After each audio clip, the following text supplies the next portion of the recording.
이 시간 우리에게 주시는 하나님의 말씀은 구약성경 예레미야서 6장 8절의 말씀입니다. 구약성경 예레미야 6장 8절입니다.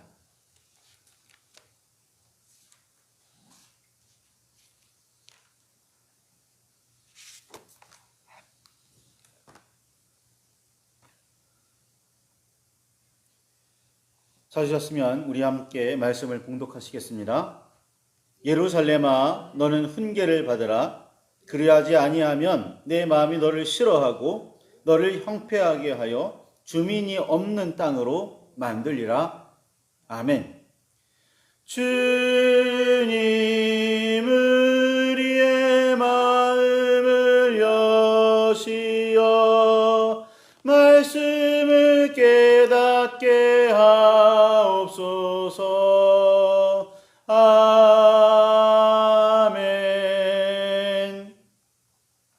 주님의 사랑과 그 크신 은혜가 저와 여러분 안에 가득하기를 소망합니다.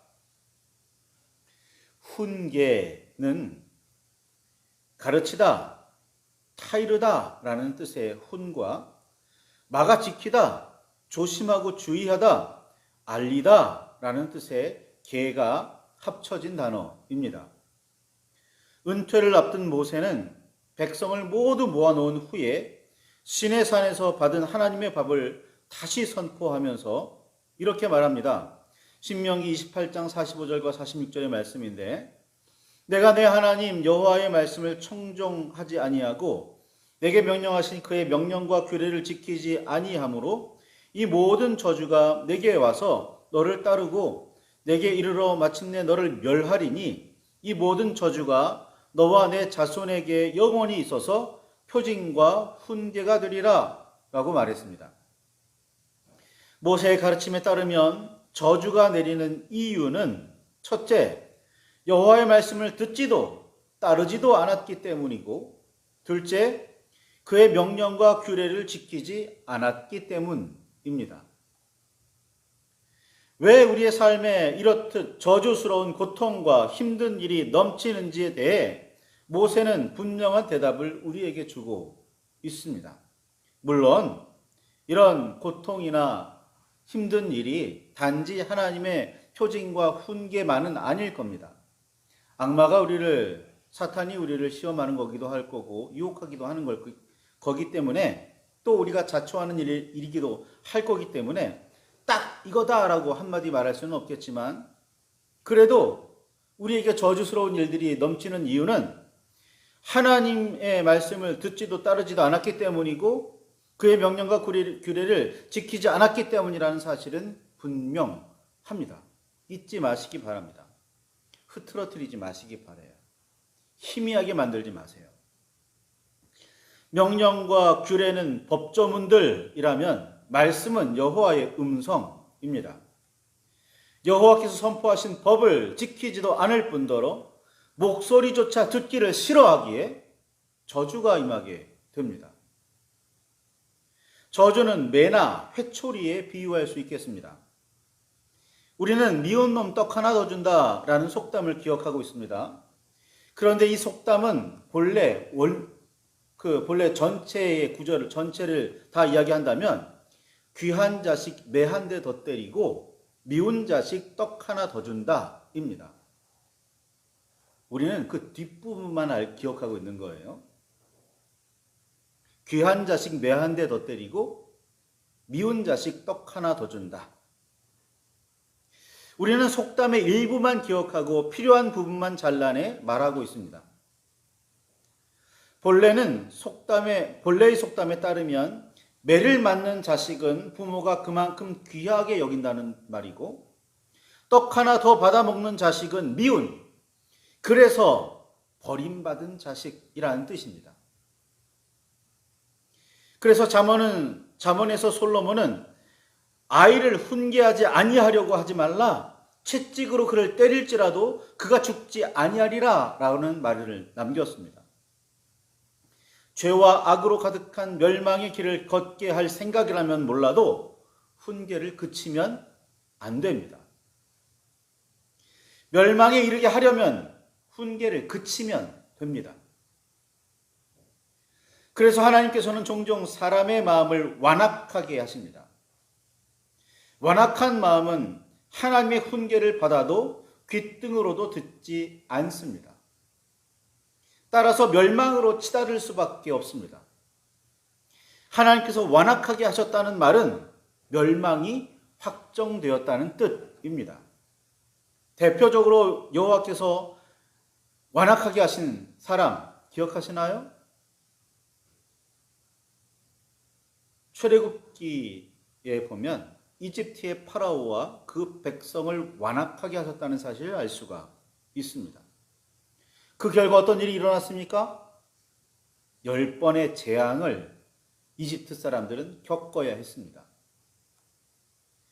예수님께서는 이사야의 예언이 이루어졌다면 천국의 비밀을 아는 것이 허락되지 않은 이 백성들의 마음이 완악해져서 그 귀는 듣기에 둔하고 눈은 감았으니 이는 눈으로 보고 귀로 듣고 마음으로 깨달아 돌이켜 내게 고침을 받을까 두려워함이라 라고 말씀하셨습니다. 이사야의 예언이 이루어졌다면서, 그래서 이사야 때 선포된 그 말씀이 이루어졌다면서 하시는 말씀, 너희에게는 천국의 비밀을 아는 것이 허락되지 않았다는 거예요.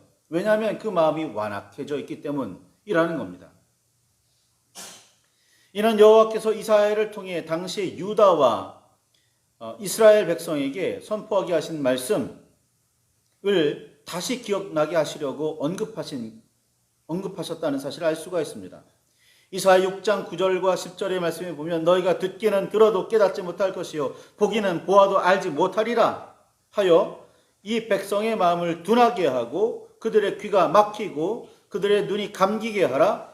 염려하건대 그들이 눈으로 보고 귀로 듣고 마음으로 깨닫고 다시 돌아와 고침을 받을까 하노라 라고 이사야는 예언했습니다.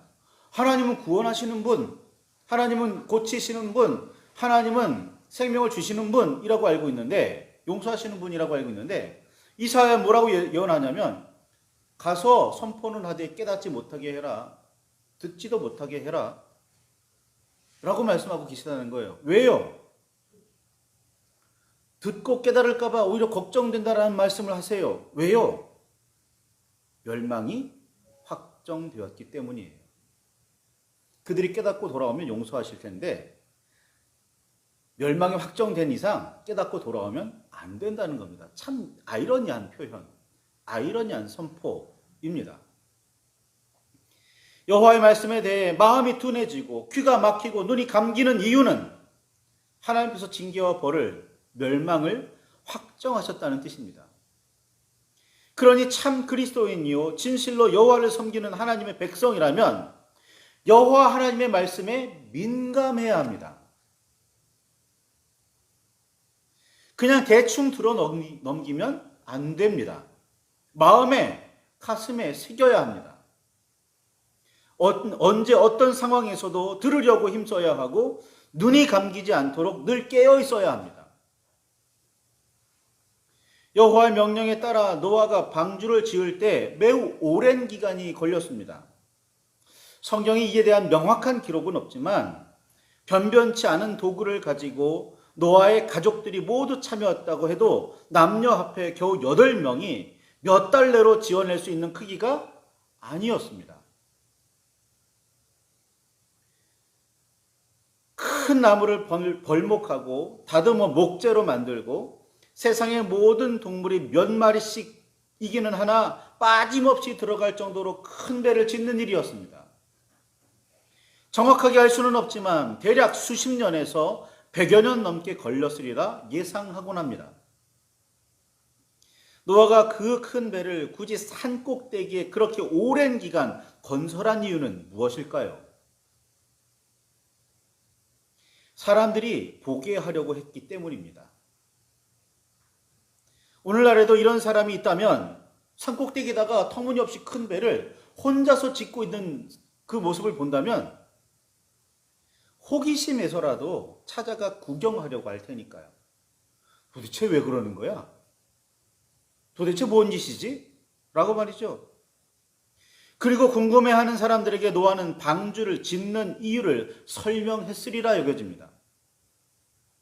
그러면서 자연스럽게 여호와의 말씀이 선포되었겠지요. 많은 사람이 찾아와 보고 듣게 하려는 목적으로 방주는 지어졌습니다. 그 오랜 기간 말이죠. 그런데 마음으로 생각하는 모든 계획이 항상 악했던 당시 사람들은 이런 하나님의 마음을 알아채지 못했습니다. 자신들의 죄악을 깨달으려고 하지도 않았습니다. 소돔과 고모라의 멸망에 대해 들은 롯은 사위가 될 사람들만이라도 구하려고 찾아가 천사들이 전한 하나님의 말씀, 곧 여호와께서 소돔과 고모라 성을 멸하실 것이라는 소식을 전했습니다. 그러나 롯의 사위가 될 소돔 사람들은 그저 농담으로 여길 뿐이었습니다. 여호와의 말씀을 듣지도 따르지도 않고 그의 명령과 규례를 지키지 않으며 멸망이 이를 뿐입니다. 고통이 따를 뿐입니다. 이것이 하나님께서 우리에게 저주를 내리시는 이유입니다. 그리고 모세는 이 저주가 곧 표징과 훈계라고 신명기 28장 46절에 분명히 말씀하고 있습니다. 저주가 표징과 훈계라고 말입니다. 하나님의 저주는 갑자기 이르지 않습니다. 우리가 그렇게 느낄 뿐이죠. 반드시 이를 경고하는 선지자들이 먼저 모습을 드러내고 목소리를 높이기 마련입니다. 악을 버리고 선한 길을 걸어가도록 우리를 가르치는 생명의 소리입니다. 그런데 듣지를 않습니다. 그러니 지식이 없고 지식이 없으니 선과 악을 분별하지 못합니다. 더구나 오늘날 우리의 지식이란 그저 우리가 살아가는 세상에 관한 지식일 뿐이며 그나마도 온전하지 못합니다. 선과 악을 분별하지 못하는 상태가 되면 선하다는 착각 속에 버젓이 악을 행하고 선을 내다버린 채 악을 따르게 되어 있습니다. 이것이 인간의 타락한 본성입니다. 여호와를 경외하는 것이 지식의 근본이지만 누구도 이를 통해 지혜를 얻고 훈계를 받을 생각은 하지 않습니다. 훈계를 굳게 잡아 놓치지 말고 지켜야 생명을 얻을 수 있지만 누구도 그럴 마음이 없습니다. 점점 더 죽음을 향해 치닫는 미련함과 의식이 흐릿해지는 혼미함만 가득하게 됩니다. 생각해 보세요. 설교 중에 훈계하는 목소리가 들리면 기쁘게 들으십니까? 감사하게 들으세요? 귀 기울여 들으십니까? 아닐걸요? 왜 저런 말씀을 하시지? 그렇지 않아도 힘들어 죽겠는데? 그렇게도 세상에서 지치고 지쳐서 좀 쉬려고 위로받으려고 힘을 얻으려고 교회에 왔는데 하나님의 말씀이라고 왜 우리를 후벼 파지? 아닌가요? 하나님의 명령은 등불이고 여호와의 법은 빛이며 그의 책망은 생명의 길이지만 누구도 신경 쓰지 않습니다. 그저 자기 좋을 대로 살아갈 뿐입니다. 여호와를 자신들의 왕으로 인정하지도 따르지도 않고 선에 대한 아무런 기준도 없이 제멋대로 살아갈 뿐입니다. 어디서 많이 들어본 말씀이 있죠? 사사기 17장 6절, 21장 25절에 있는 말씀입니다. 그 당시에만 그랬다고요? 오늘은 아닐까요? 지금의 교회와 성도의 모습은 아닐까요? 바울 사도는 에베소에 보내는 편지에서 에베소 6장 4절에 아비들아 너희 자녀를 노엽게 하지 말고 오직 주의 교훈과 훈계로 양육하라 라고 가르쳤습니다. 부모는 자기 생각과 지식에 따라서가 아니라 오직 우리 주 예수 그리스도와 아버지 하나님의 교훈과 훈계로 자녀를 양육해야 합니다. 세상에 살려면 이런 지식이 필요해. 내가 살아보니까 이렇게 살아가는 게 좋아. 이게 아니라는 거예요. 여호와의 훈계와 가르침으로, 말씀으로 가르쳐야 한다는 겁니다.